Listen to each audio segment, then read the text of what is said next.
This happened a long time ago, probably when I was about 6 years old, and my brother Chris was about 12. My dad had wanted to go on a hunting trip, but Chris and I, along with my mom, didn't find any interest in the idea and decided that we would stay home. My dad changed the trip to go with his friends out of town for a few days. Everything was settled, so that was that. I knew that my mom didn't like it when my dad was out of town for the night. I didn't blame her. We had an incident more than once where someone came pounding on a front door every couple of winters or so, always at night. We never knew who the person was, and we always just hid in the house waiting for them to leave, or my dad to return home from work. I didn't think we had to worry because it wasn't winter, it was fall, hunting season. That weekend my dad left, and we were at home. We had been hanging around the house, not doing much, and now it was nighttime. I agreed to be sleeping in the same room as my mom, but Chris didn't want to, and he said he'd be fine in his room alone. We fell asleep quickly, and I wasn't worried. I woke up sometime in the middle of the night. My mom was sleeping. I wasn't sure why I'd woken up. I heard knocking at my mom's bedroom window. I didn't know what it was. Even though it was one-story house, the window wasn't low. Whoever had reached it, they had to be tall, at least an adult man's height. Another weird thing was, I didn't know why our dogs hadn't reacted. They wouldn't stop barking even if they knew the person. So I wondered why they weren't going crazy and barking at whatever this was. Whoever this was. I don't know why I wasn't scared. I was an idiot, and I was still confused by being woken up. And I didn't remember when I actually told my mom, because she hadn't woken up the night before. But when I did, she asked why I hadn't woken her up. My true answer was, I don't know.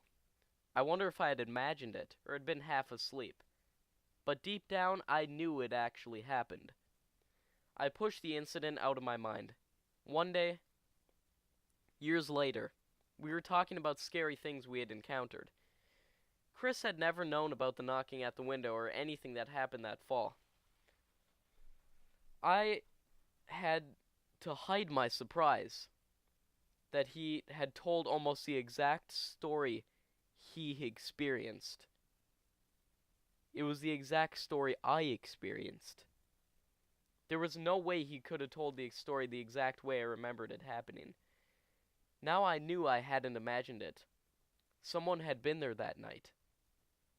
I can't imagine why Chris wouldn't have alerted my mom as soon as it happened or told her the next day.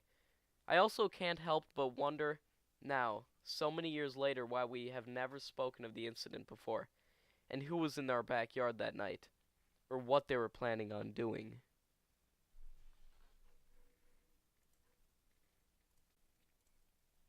I was born on October 31st, 1983.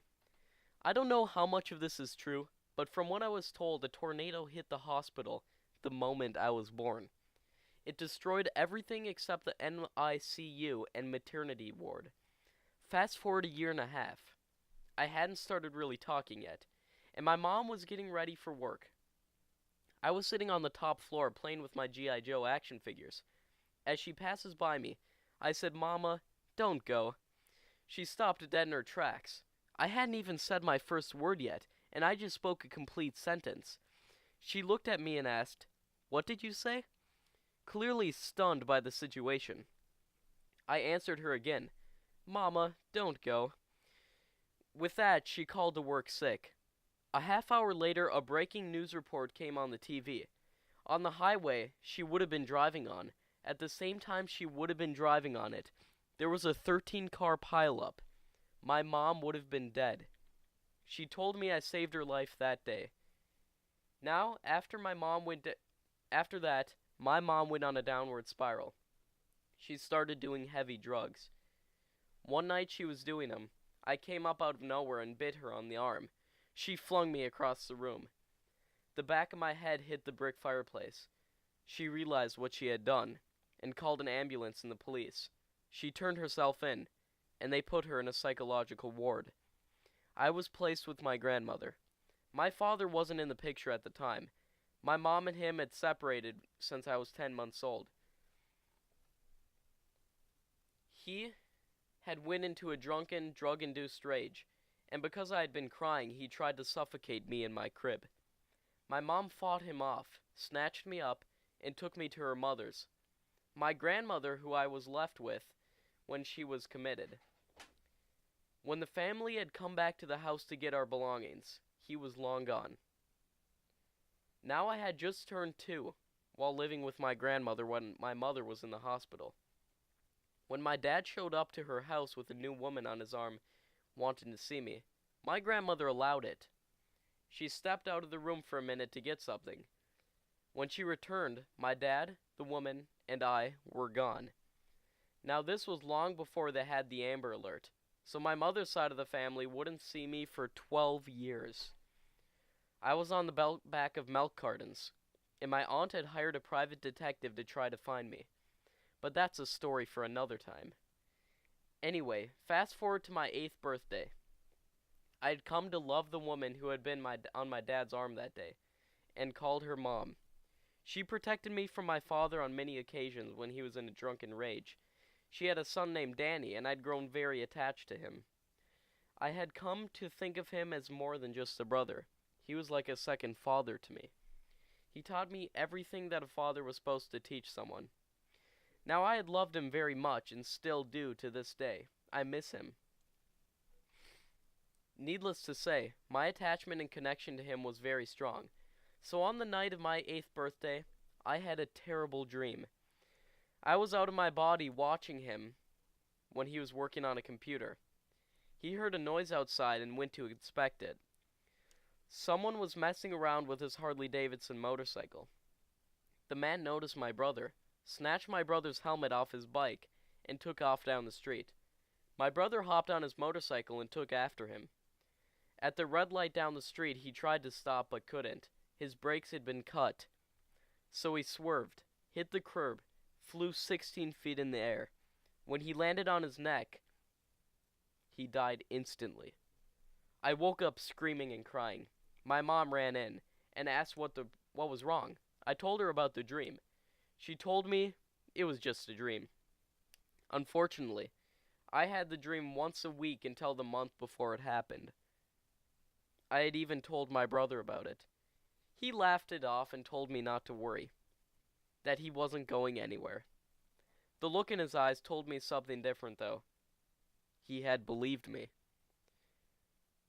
The day when I had been in school and I was pulled out of class, my dad drove us to the hospital. Once a doctor came in, and he told us there was nothing they could do. Danny was gone. It happened exactly as my dream had foretold. I have never forgotten that experience, and it still haunts me to this day. I still have premonitions and do what I can to help who they directly affect. Whether they listen to it or not is their decision. A word of advice, though. If a child comes to you with a reoccurring nightmare, please listen to them. It might just save their life. Or someone else's. Thank you.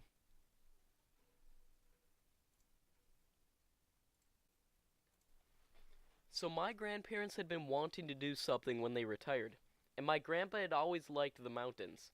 They decided to get a cabin in the mountains, about 2 hours from our homes. One weekend, they had invited my parents, me, and my brother to stay up there with them. We agreed, and we went up the following days. Upon arrival, I was bored, and so was my brother. I was probably 11-year-old, and he was probably 16, I'm guessing. We were roaming around trying to find something to do. We walked down the hill, away down from the cabin, and sat by the road. When we reached the bottom of the hill, which was basically just a forest and logs, we found a long rope hanging from a giant tree. My brother and I turned this rope into a swing, and soon everyone was enjoying it. I always felt creeped out about the area. Barking dogs were heard in the fences a ways away, and the trees were thick with drop-offs to new hills. I couldn't help feeling uneasy, even while we were having fun. My brother and my mom found a treehouse that looked as if it would have been occupied. It hadn't been occupied in a while. I was too freaked out to go inside, but they said it was fine. We spent most of the time playing outside with the swing and hiking. When we were left in the cabin and returned home, my brother went to his room to play on his phone. Later, he returned and told my mom we had been taking pictures of the cabin down by the hill. Now, as I said before, when you went back out the cabin door, there had been a hill that led to logs and trees. We had taken a picture sitting on that log before this time, and now my brother said he had taken a photo around the same area. When he showed us the photo, we couldn't help but be freaked out. I don't have the best memory of exactly what it looked like, because I only got a glance at it a long time ago, but I remembered I was freaked out. In the corner of the photo, almost perfectly set up, was the shadow of a person wearing all black. They were just standing in the corner of the picture, with the black hood covering their head.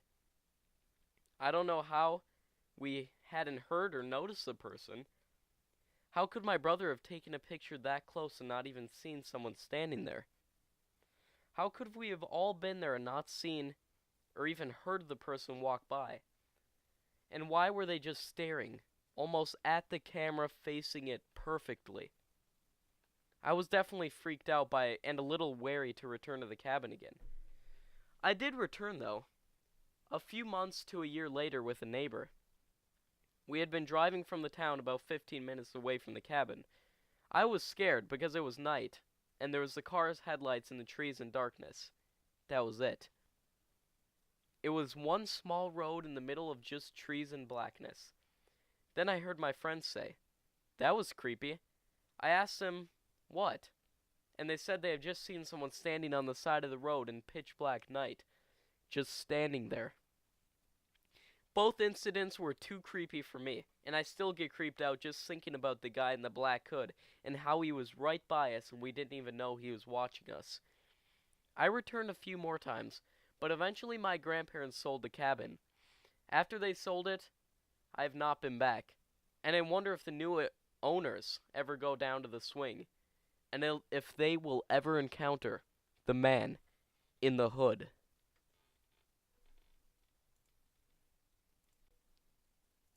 The creature that almost caught us. This happened directly to me. At the time of the story, I was a 12-year-old boy who lived in California. For a summer trip, my family and I flew to Boise, Idaho, for a week stay with my cousins. We stayed at their house for 2 days, and then came the best part. It was the best part. Until what happened, that is. On the third day, we drove to a small city in the Rocky Mountains of central Idaho. They owned a cabin in Ketchum. The first day was fishing at nearby lakes, playing games, and meeting a few of the neighbors on the small street. Everyone we met was nice. It was amazing. I thought nothing could go wrong. Before I say more, here's a layout of the area. The room where I slept was at the back of the house. There was no fence at the back of the backyard, because there was a bank of a freezing cold river. Directly on the other side of the river was a huge mountain covered by a thick forest of pine trees. A small path starts on the other side of the river, but there's no bridge. There is 1/4 of a mile down the road to our house. I went to bed that night. I woke up at 2:00 a.m., needing to use the restroom. I got up and did my thing and headed back to my room. As I got into bed, I felt hot, so I opened my window. Not 15 minutes after I opened my window, I heard the most terrifying screech coming from the forest. It was raspy, but high-pitched. I know for a fact it wasn't human. I've heard stories from horror narration YouTube channels that often describe creatures that make weird noises that sound sort of human but aren't. I heard it once more, but this time closer. In the morning when I woke up, we explored around town. At 7:00 p.m., my sister and I, my cousins, we all got permission from our parents to go explore the forest. I was uneasy, considering I heard the creepy, human-like noises in the night. And it was nearing night already. The oldest cousin, who was named Alex, who was 16, took a loaded pistol, a lighter, and a backpack full of snacks. I carried a hunting knife and a flashlight. The cousin who was my age, Julia, took a flashlight. My sister Brianna and the other cousin Karina, who were 10, took some extra batteries and a small bag of candy each. We made our way across the bridge at the end of the street and back to the path to the side of the river across from the house. All of us began the hike to the top of the mountain. We made it to the top of Bald Mountain in an hour and a half. The view from 9,000 feet was incredible. At 8:55, Alex and I figured it was time to head down and ordered the group to the path. At this point, it was dark and the sun had fully set. Julie and I turned on our flashlights and shined them ahead as we walked. Some halfway down the mountain, which was about 45 minutes in the walk, I got the dreadful feeling you get when you're being watched and followed. Seconds later, something that was hiding in the bushes a few yards from the tree line and bordered the path ran off to our right. I brushed it off as some type of small animal. About 5 minutes after the incident, what we heard made me tingle with fear, and my heart dropped into my stomach. That same horrifying screech from last night echoed through the forest from a mile or two away. I told everyone we needed to move faster, and we did. It went off again, but closer. And again, even closer. Whatever that thing was, it was moving faster than we were. We were full speed walking by then. This wasn't fast enough because as soon as the screeching stopped, we heard loud steps 30 yards off to our right. I got that feeling of being watched again. Alex took his gun and fired 2 shots in the general direction of the steps. The creature probably backed off, but even though we thought he was gone, I still sensed we were being watched. As the river came into sight, it caught me and everyone else by surprise. I heard the path gravel crunching behind us. I looked back, and in the darkness, I saw the outline of something that resembled a human on the path behind us, with about 200 yards of distance between us. I told Alex, and his face went pale when he looked. We told the rest of the group quietly, and on 3, we all broke out into a run towards the river. Whatever that thing was, it was extremely fast. When we reached the river, there wasn't time to get to the bridge a quarter of a mile farther along the river, because this thing was catching up fast. We jumped in and swam across the ice-cold water. It got to the river just as we made it up the bank and into the backyard. Julie and I shined our flashlights and finally got a good look at it. It was a massive, hairy creature that was about 7 feet tall. It had huge razor-sharp claws like a bear. Its eyes glowed red when the flashlight shined on them. Alex shot at it, and it darted off with one final screech. We all looked at each other in pure terror, shock, and surprise. Alex explained everything to our parents. They didn't know what to make of it, and had never heard anything like it before. I'm thankful nothing happened to us, and that I noticed the creature behind us. If I hadn't, one of the others might not have noticed it until it was too late. The next time I stay at that cabin, I'm not going in alone into those woods at night. When I was about 6 years old, my aunt was babysitting me, and she took me to the mall with her. We were in the food court, and she got up to go to the restroom, and told me to stay put. Right after she left, a guy who looked to be in his mid-30s approached me and started talking to me. I forgot exactly what he said, as this happened a few years ago, but it was something along the lines of, "Where are your parents? Are you lost?" I told him my aunt was in the bathroom. He smiled and asked me if I wanted to hang out with him while I waited for her to get back. In my 6-year-old mind, nothing seemed wrong about this. I said yes, and he held out his hand for me to take it. Luckily, it was at that moment when my aunt saw him and started sprinting towards us. As soon as he saw her, he got a scared look on his face. He let go of my hand and took off. I am so glad that my aunt got there in time. Or who knows what would have happened.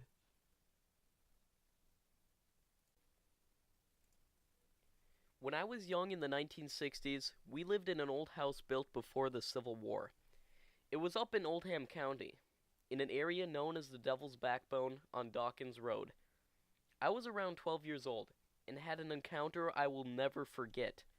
One night I was unable to sleep and I was lying on my side when I got a very unnerving, uncomfortable feeling.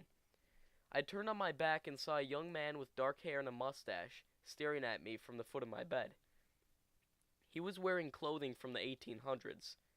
I looked at him for a while, and before I lost my nerve, I ducked under the covers. When I looked up, he was gone. Several weeks later, I was upstairs in my brother's room, and being the only one home. Suddenly, someone loudly ran up the stairs to the door. I opened it only to find a cold breeze. I left the house until everyone else had gotten home. Sometime later, I was in the town with my dad. We met an old man that said he lived in the house when he was a boy. He said that the house was haunted and that a young musician had hung himself from the second-story window.